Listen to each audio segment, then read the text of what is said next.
Muy buenas tardes, profesor Rodrigo. Soy Jesús Alexander Aguilar Silva. Curso con usted la materia de Historia Universal. Y soy del equipo 11. En esta ocasión voy a presentarle el socialismo científico de los géneros humanos desde la perspectiva marxista, tomando como punto de partida la Historia Universal.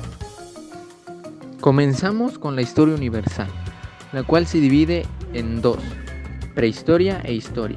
También esto se conoce como tiempo corto, que se mide en siglos, o tiempo largo, millones de años, de acuerdo con Fernando Braudel.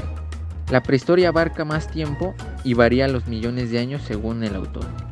En la prehistoria existen tres periodos: el paleolítico, mesolítico y neolítico, que esos más adelante los comentaré. Pasando a la historia, tenemos como el primer autor a Cristóbal Celarius. Él hizo una división en la Historia Universal, las cuales llamó y las clasificó así: Edad Antigua, que empezó en el 3500 a.C., y la Edad Moderna en 1786. Como segundo autor tenemos a Christian Townsend, el cual estableció el término paleolítico y neolítico en la prehistoria. Como tercer autor se descubre otro periodo entre el paleolítico y el neolítico, el cual es el mesolítico, porque está entre esos dos. El que propuso este periodo es Eric Hobsbawm, el cual estableció el término de edad contemporánea de 1789 al 2000. Y por último tenemos a Jean Francois, que establece el término poscontemporáneo o posmoderno. Algunos sucesos importantes que ocurrieron durante la historia universal en la vida del hombre se empieza por el año 3500, que es cuando se comienza la escritura. Después tenemos la edad de los metales, que empieza por la edad del bronce en el 6000 a.C. y culmina en el 3600 a.C. Continúa la edad del cobre, que empieza al mismo tiempo que termina la anterior, en el 3600, y culmina en el 1200 a.C. Finalizando con la edad del hierro, que empieza en el 1200 a.C. y acaba en el 200 después de Cristo. Un suceso igual de importante sería el Renacimiento, que comienza en 1492 y finaliza en 1520. Ahora explicaremos los climas de la era cenozoica. La era cenozoica se divide en dos etapas, en el terciario y el cuaternario. El terciario inició en el 17 millones y terminó en el 1.8. El cuaternario inicia en el 1.8 y continúa hasta la actualidad. Los climas de la era cenozoica son los siguientes: el mioceno, que inició en el 23 millones y terminó en el 5 millones, caracterizado por el clima cálido, aunque hubo bajas de temperaturas y se originaron masas de hielo en la Antártida. El Plioceno empieza en el 5 millones y termina en el 1.8, caracterizado por el abrupto cambio del paso del clima cálido al frío, con estaciones moderadas hasta el final de este. Le sigue el Pleistoceno, el cual inició en el 1.8 millones y terminó en el 11.500 a.C. Su clima estuvo fluctuando durante toda la época. Las condiciones climáticas son prácticamente las mismas que el anterior, conocido como Plioceno. Después sigue el Holoceno, el cual empieza en el 11.500 y acaba en el año 1991. Aquí aumentó la temperatura y se produjo la desglaciación paulatina en todas las latitudes. La temperatura fue más suave que las anteriores. Y por último el Antropoceno, el cual empieza en el 1991 y continúa hasta la actualidad. Es el último de los climas en el cual vivimos actualmente y persiste hasta la actualidad. Ahora, las glaciaciones. Durante los climas de la era cenozoica surgieron diversas glaciaciones, las cuales son las siguientes. Tenemos en primer lugar la glaciación de Weber, que ocurrió en el 2.5 millones de años hasta el 2 millones de años. En segundo lugar tenemos la glaciación de Donnan, que empezó en el 1.6 y acabó en el 1.2. Sigue la glaciación de Gunz, que empezó en el 1.000.000 de años y acabó en el 800.000 a.C. Sigue la glaciación de Rhys, que empezó en el 200.000 a.C. y acabó en el 120.000 a.C. Sigue la glaciación de Wim, que empezó en el 75.000 y acabó en el 10.000 a.C. Seguimos con la de Wisconsin, que empezó en el 10.000 y acabó en el 6.000 a.C. Y por último, la glaciación de Washington, que empezó en el 1300 y acabó en el 800 a.C. Pasando ahora a los modos de producción del materialismo histórico propuestos por Karl Marx, tenemos en primer lugar al comunismo primitivo, que inició en el 6 millones hasta el 8000 a.C. Las características de este modo dice que estaban organizados en grupos dedicados a la caza, pesca y recolección. La actividad productiva humana se basaba en la cooperación simple. La producción estaba directamente determinada por las necesidades colectivas. Sus instrumentos de producción eran piedras en estado natural, talladas o pulidas. Luego utilizaban los metales, cobre, bronce y hierro, hasta llegar a elaborar los cuchillos y hachas. Dependían directamente de la naturaleza, de lo que la naturaleza les proporcionaba. En segundo lugar tenemos al esclavismo, que inició en el 8000 a.C. y culminó en el 500 después de Cristo.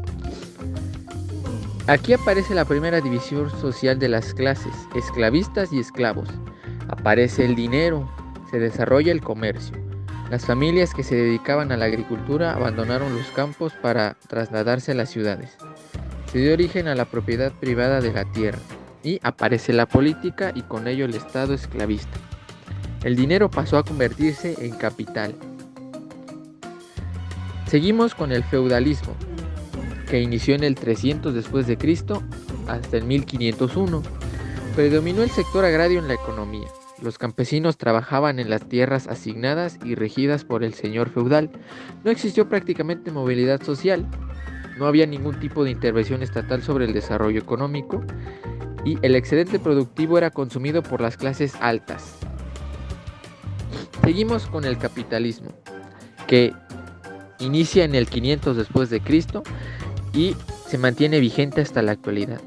Aquí se desarrolló el comercio, la producción industrial a gran escala, surge el trabajo asalariado y surgen las dos clases sociales, burguesías y proletariado. Seguimos con el socialismo, que va a la par con el capitalismo. Es como, por así decirlo, su contraparte, que comienza en 1917 y sigue vigente hasta la actualidad. Las relaciones sociales de producción son de cooperación y ayuda mutua, basadas en la propiedad social de los medios de producción y desarrollo de las fuerzas productivas. Desaparece la explotación del hombre por el hombre, aunque se sigue desarrollando el excedente económico. Por último tenemos al modo de producción comunismo, el cual no se ha conseguido, ya que no ha existido hasta el momento ninguna sociedad sin clases. Cuando el hombre deje de vivir en una sociedad clasista, en este modo de producción se volverá más socialista. En este punto de los modos de producción, cabe resaltar las versiones creacionistas. Estas son aquellas que cuentan la existencia del hombre. Tenemos la versión egipcia, que data del 3200 a.C., la versión griega del 3000 a.C. y la versión maya en el 800 después de Cristo. Ahora continuaremos con las revoluciones prehistóricas que contribuyeron al proceso de evolución del hombre. Como primera revolución tenemos el bipedismo, que ocurrió en el 21 millones. Se trata de la modificación en el esqueleto del homínido, que permitió la evolución de este, de forma que le permitiera caminar erguido y en dos pies, rasgo característico de la evolución de este. Seguimos con la revolución del lenguaje, que ocurrió en el 50.000. Tiene sus inicios gradualmente, iniciando como una comunicación gestual y evolucionando así hasta una mayor habilidad para comunicarse. seguimos con la tercera revolución, que sería el uso del fuego en el 790.000. Se cree que hace 1.000.000 de años aproximadamente es cuando los homínidos tuvieron acceso y dominio del fuego, lo que les permitió tener mejoras en su estilo de vida, como el hecho de poder tener alimentos cocinados y una nueva herramienta y arma contra los depredadores, además de ser una fuente de luz en casos necesarios. Por último tenemos la caza, que ocurrió en el 100.000. Después se llegó esta es una auténtica revolución, ya que se revolucionó por completo la forma de cazar. Ellos se organizaban en grupos gracias a la evolución del lenguaje y se planificaron tácticas y coordinaron para ganar eficacia. Acechaban en grupo a grandes animales como bisontes y atacaban arrojando sus lanzas. La caza fue el motor de la evolución de nuestra especie. Sin ella no habría habido vida inteligente, o a menos esta vida inteligente, en nuestro planeta. Ahora, iniciando la explicación de los 6 géneros humanos, tenemos en primer lugar al homínido, el cual significa línea superior de primates. Abarcó desde el 17 millones al 6.2 millones de años. Su clima fue el Mioceno, ya que fue particularmente cálido. Convivió con varios animales, entre ellos el Uintatherium y el Brontops. Su materialismo histórico es curioso, ya que este primer género desconocía las diversas formas de producción, ya que en ese momento no se tenía el concepto alguno referente sobre la economía. Los homínidos se alimentaban principalmente de arbustos y frutas. Tenían una vida arborícola, ya que vivían en la copa de los árboles donde obtenían dicho alimento y se resguardaban de peligros que pudieran estar en el suelo. Pasando al materialismo dialéctico, en el ámbito social, los homínidos vivían aproximadamente de 10 a 20 integrantes. Además se organizaban en grupos sociales para la reproducción, defensa y la enseñanza de las crías. En lo político, referente a esto, le rendían cuentas más que nada al miembro más fuerte, ya que este solía ser el que lideraba a la manada o el grupo. En lo militar, regularmente no tenían organización, luchaban con otros grupos por cuestiones de comida y solía imponerse el más fuerte. En lo religioso no se cuenta con datos ni evidencia de que practicaran algún culto religioso. Y en lo cultural defendían a sus crías y tenían un sentimiento de pertenencia al grupo o manada. En segundo lugar tenemos al género tropo, el cual significa cerca del hombre, el cual abarca desde el 6 millones de años al 1 millón de años. Su clima fue el Plioceno, ya que pasó de cálido a frío. Este género convivió con el Deinotherium, el cual vivió entre 8 y 1.6 millones de años, el cual era un animal parecido al elefante con unos extraños colmillos curvados, y con los mastodontes, tanto como el mapache y la comadreja. Este género tampoco tenía conocimiento acerca de los modos de producción, ni de una forma individual o colectiva, ya que estos grupos continuaron siendo herbívoros y en su mayoría se alimentaban por la recolecta de árboles y ahora arbustos, básicamente para su pareja o crías. La mayor contribución de este grupo es el descender de los árboles y comenzar con el proceso del bipedismo. En lo social se organizaban por medio de grupos sociales en la cual se reproducían, defendían y enseñaban a sus crías, así como para la búsqueda de alimento. En lo político, el macho más corpulento y mejor en condición física tenía que ser regularmente el que dirigiera el grupo o manada. En lo militar no contaban con una organización como tal, pero sí se agrupaban para defenderse de otros grupos por la disputa de comida o animales. En lo religioso tampoco se tiene conocimiento de que practicaran algún tipo de culto. Y por último, lo cultural, su mayor contribución fue el descender, como lo expliqué, de los árboles e iniciar a caminar en 2 pies, dando la primera revolución prehistórica conocida como bipedismo. Como tercer género tenemos al Pithecus, que significa mono del sur, abarcando desde el 10 millones de años al 2.5. Su clima, el Plioceno. Como el anterior género, pasó de cálido a frío con estaciones marcadas hacia el final de este periodo. Este género convivió con el mamut, el león marsupial, los roedores y los mastodontes. Este género tampoco tenía conocimiento sobre los modos de producción o algún concepto de economía, ya que casi todos convivían en igualdad de condiciones, o como lo llamó Marx, comunidades primitivas, donde solo se imponía la ley del más fuerte. Cabe destacar que regularmente eran nómadas y recolectores de frutos. También se inició con la ingesta de carne, primordialmente de forma carroñera, o sea, de animales muertos ya abatidos por animales más grandes. En el ámbito social, se caracterizaban por vivir en grupos o manadas de regular tamaño, practicaban la caza eventual, empezaban a utilizar herramientas, eran buenos comunicándose y se organizaban en base al sexo, edad y rango de dominación. En lo político, sigue predominando la ley del más fuerte y más sano del grupo. En lo militar, se organizaban básicamente para la caza y defensa de animales o grupos rivales que buscaban a las hembras de la manada. Lo religioso, estos grupos empiezan a desarrollar ciertas creencias, pero básicamente por las fuerzas de la naturaleza, no hacia alguna deidad. Y en lo cultural, al parecer este género humano contaba con cierto grado cultural, ya que cuidaba a los enfermos y comenzaban a enterrar a sus fallecidos. Como cuarto género tenemos al Homo, que significa hombres. Este abarcó desde el 1.65 al 335.000 años. Su clima, el Pleistoceno. El clima, como lo había comentado, fluctuó durante toda la época. Aunque las temperaturas no se llegaron a elevar tanto como en otros periodos, las condiciones climáticas son prácticamente una continuación del anterior periodo, conocido como Plioceno.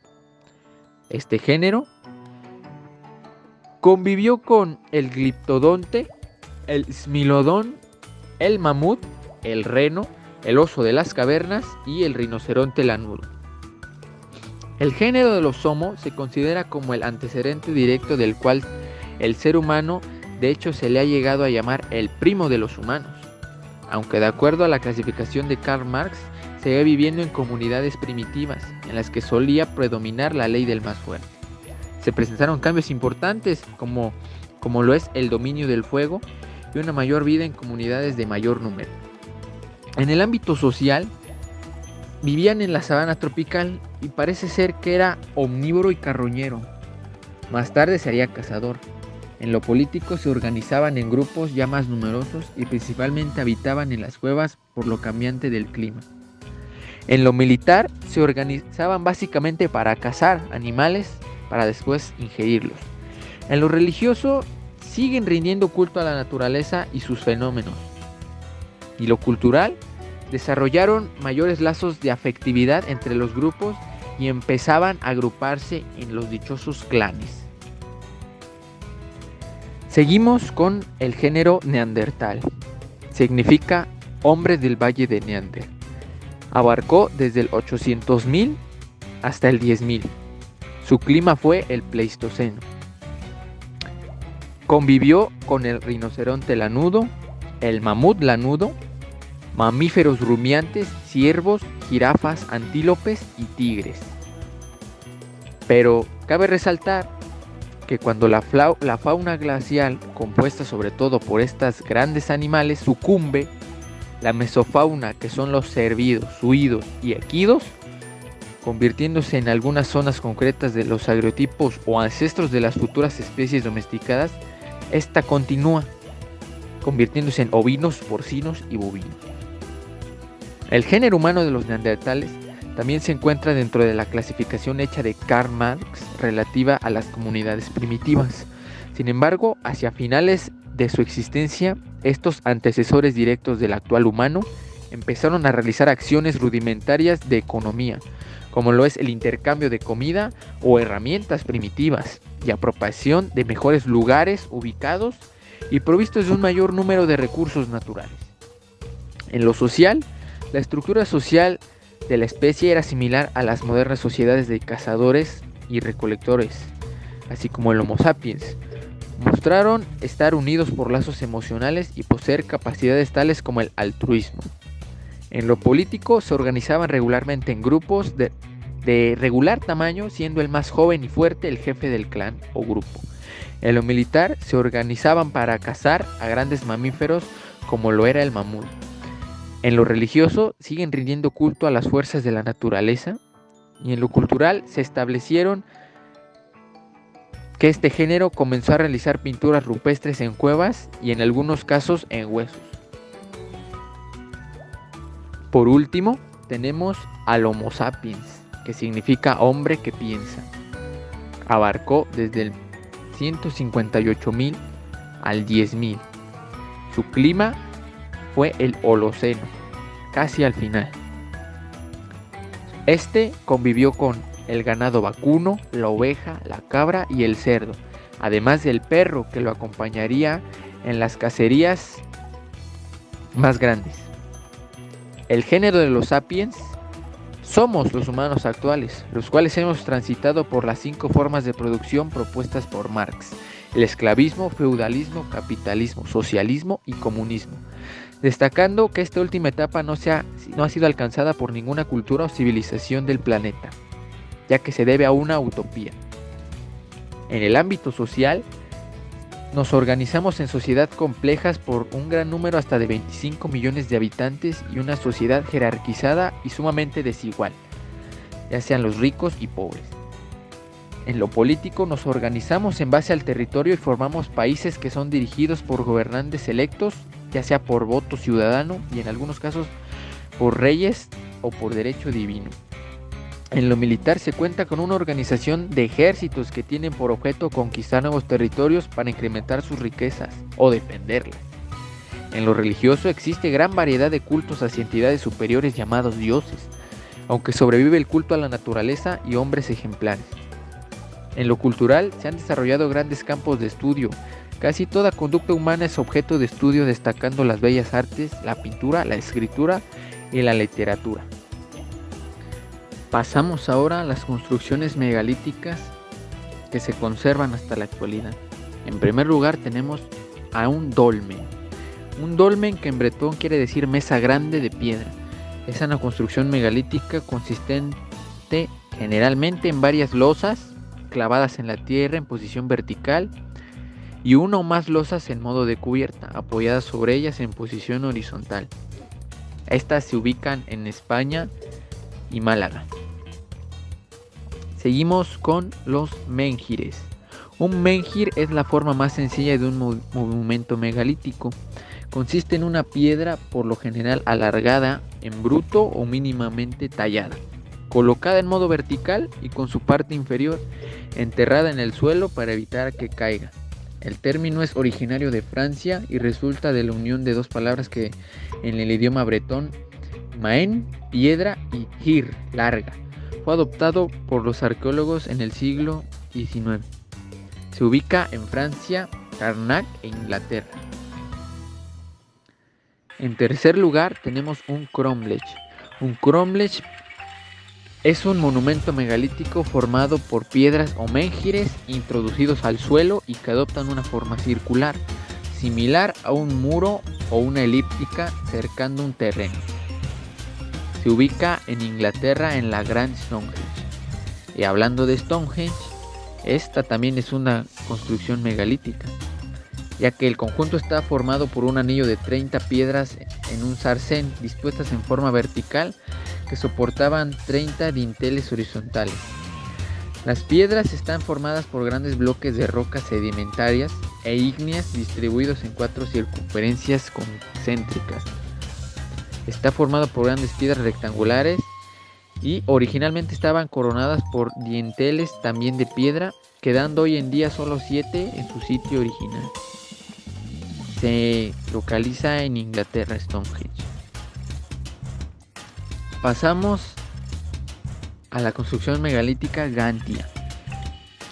Se denomina un conjunto de 2 templos megalíticos ubicados en Malta, en Sagra, al norte. Es una isla que está al norte de Malta. Se indica que fueron pueblos erguidos durante el Neolítico, es decir, entre el 3600 y 2500, siendo anteriores a Stonehenge. Y por último tenemos las alineaciones de Karnak. Estos alineamientos son más antiguos que Stonehenge o las pirámides de Egipto. Fue erguido durante el Neolítico en algún momento de entre los años 5000 y 3000 a.C.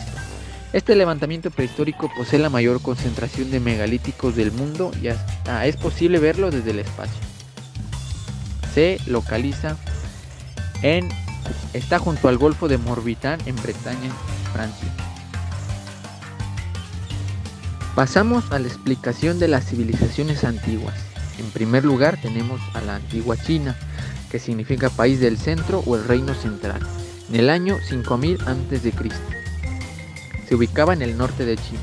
Su religión era politeísta y su economía se basaba en la agricultura, el cultivo y el adiestramiento de animales.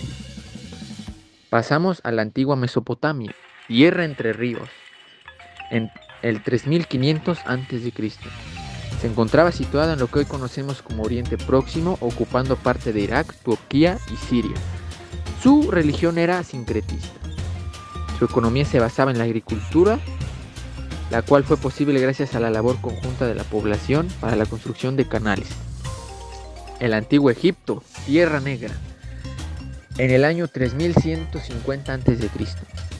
Estaba ubicada en el este del Mar Rojo. De igual manera eran politeístas.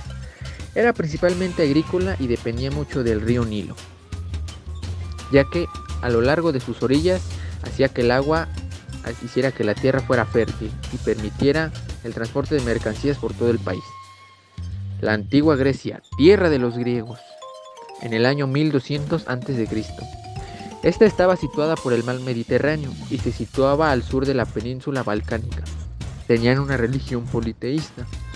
La base económica esencial de la zona del Ática y posiblemente de otras áreas de Grecia era agricultura.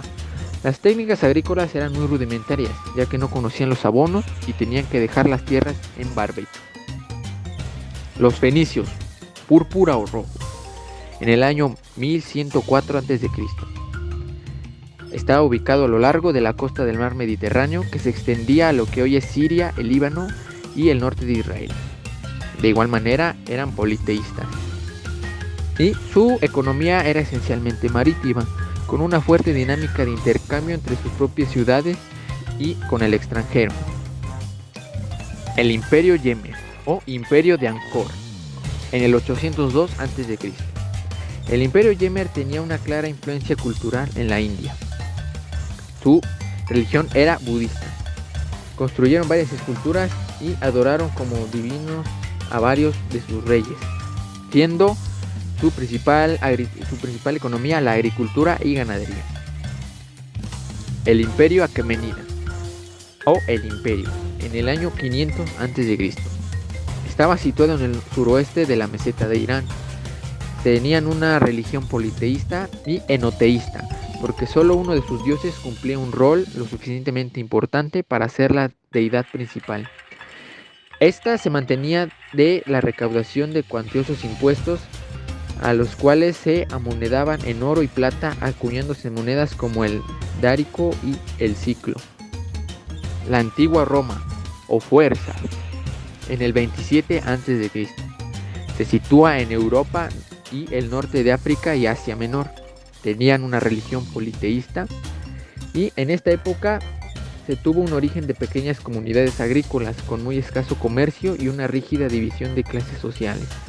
La ganadería era parte de la participación privada, mientras que la agricultura era de manejo de las clases sociales bajas, como la campesina y esclava.